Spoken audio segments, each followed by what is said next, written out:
Hello दोस्तों। कैसे हैं आप लोग? अच्छा था दिन? अगर दिन अच्छा नहीं था, स्ट्रेसफुल था, दर्दनाक था, तो सब कुछ भूल जाइए।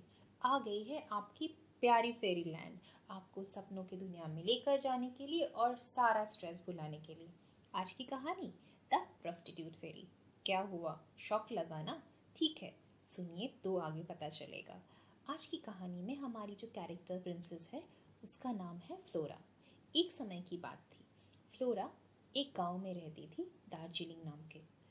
वो एक्चुअली बोर्डिंग स्कूल में रहती थी। उसकी माँ एक प्रोस्टिट्यूट हुआ करती थी।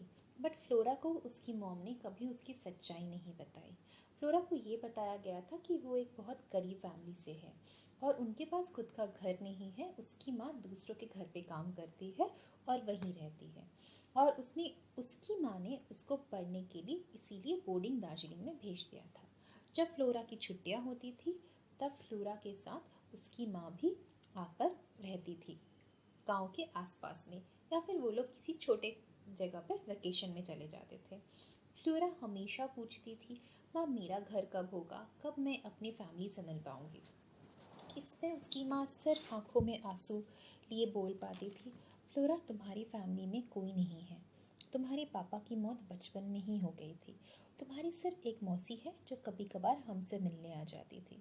फ्लोरा माँ को उदास देखना बिल्कुल पसंद नहीं करती थी, इसीलिए फ्लोरा ज़्यादा सवाल नहीं करती थी माँ से। उसकी माँ को समझ आता था कि जब फ्लोरा बड़ी होगी तो उसको ये सच्चाई बतानी पड़ेगी। बट कहते हैं ना, बच्चों को हमेशा माँ एक अच्छी ज़िंदगी देना चाहती है। फ्लोरा की माँ भी वही चाहती थी, उसको खुश देखना। और वही होता था।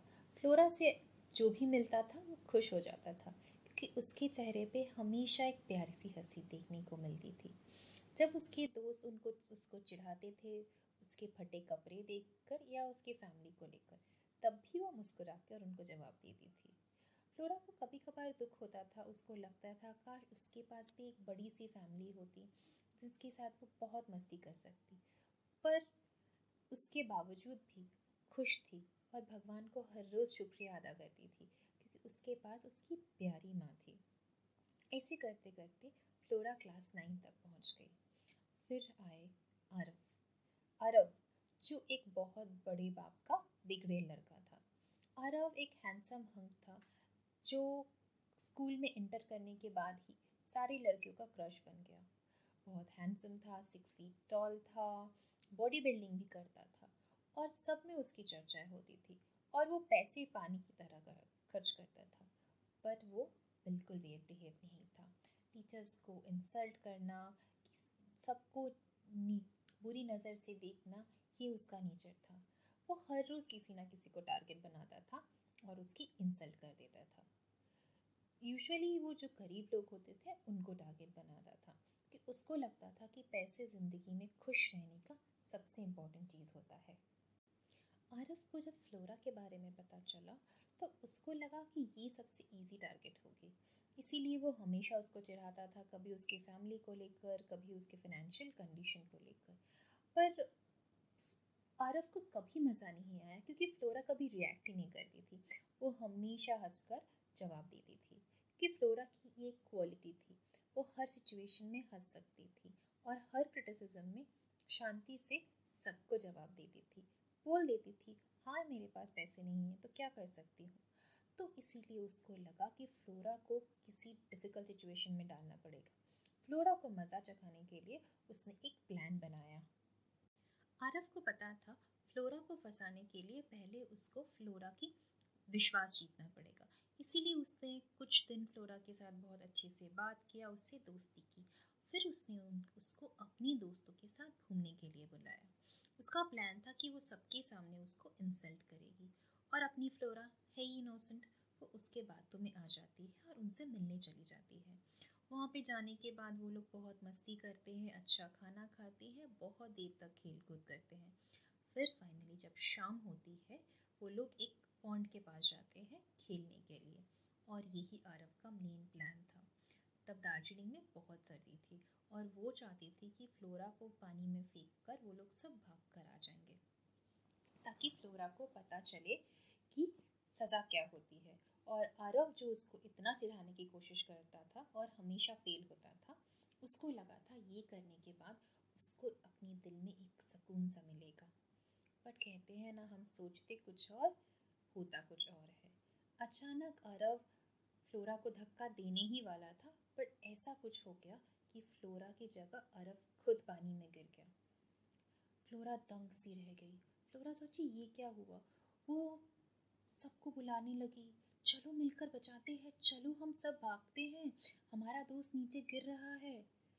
पर आप क्या मानोगे, अरव को ऐसे डूबते हुए देखकर उसके जो असली दोस्त, सो कॉल्ड दोस्त थे, वो लोग सब लोग हंसने लगे। सब लोग अरव का मजाक उड़ाने लगे। और हमारा अरव बेचारा, उसको तो स्विमिंग भी नहीं आती थी, वो डूब रहा था और उसके दोस्त हंस रहे थे। फिर जब लोग देखने लगे कि सिचुएशन खराब हो रहा है, तो सब अरव को छोड़कर भाग खड़े हुए। वहाँ पे सिर्फ रह गई अपनी फ्लोरा।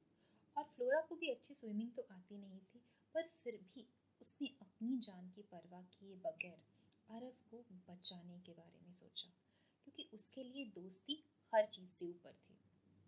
वो पानी में कूद पड़ी और जैसे तैसे अरव को लेकर आई।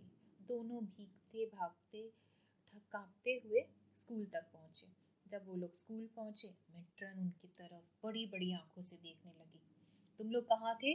इतनी लेट कैसे हो गए? और इतना भीग के कहाँ से आ रहे हो तुम लोग? इसके पहले फ्लोरा कुछ बता पाती, अरव ने सारी ब्लेम अपने ऊपर ले लिया। पहली बार अरव ने किसी को बचाने के लिए सच बोला, और ये लड़की फ्लोरा थी। फ्लोरा को समझ में नहीं आया कि इतना बदतमीज बिगड़े लड़का किसी और के लिए कैसे कर सकता है। पर शायद फ्लोरा की अच्छाइयों ने अरव पर असर करना शुरू किया था। अरव को समझ में आ गया था कि सच्चे दोस्त कौन है और बुरे दोस्त कौन है। अरव सच में फ्लोरा का शुक्रिया अदा करना चाहता था, इसीलिए वो धीरे धीरे फ्लोरा के साथ दोस्ती करने लगा। यहाँ तक जब सारे लड़कियाँ उसको प्रोस्टिट्यूट के नाम से चिढ़ाने की कोशिश करते थे या फिर उसको और कुछ बोलकर चिढ़ाते थे, तब फ्लोरा के लिए अरब स्टैंड लेने लगा। वो सबसे लड़ने लगा। ये सब देखकर फ्लोरा खुश तो हो रही थी, पर एक सच्चाई थी जो फ्लोरा को पता नहीं थी। और ये सच्चाई जब बाहर आई कि वो एक प्रोस्टिट्यूट की बेटी है, तो वो अंदर से टूट गई। उसने सोचा इस वेकेशन में वो अपनी मम्मी से मिलने जाएगी, उस एड्रेस में जो उसके स्कूल में रजिस्टर्ड था। और वो इसीलिए 2 दिन पहले ही स्कूल की छुट्टी के निकल गई, किसी को बिना बताए। यहाँ तक कि आपकी मॉम को भी इस बार उसने छुट्टी के बारे में नहीं बताई। क्या हुआ, सोच रहे हैं आगे क्या होगा? फ्लोरा का क्या होगा, अरव का क्या होगा, और फ्लोरा जाके किस चीज़ का सामना करेगी? तो सुनने के लिए आपको अगले एपिसोड का इंतज़ार करना पड़ेगा।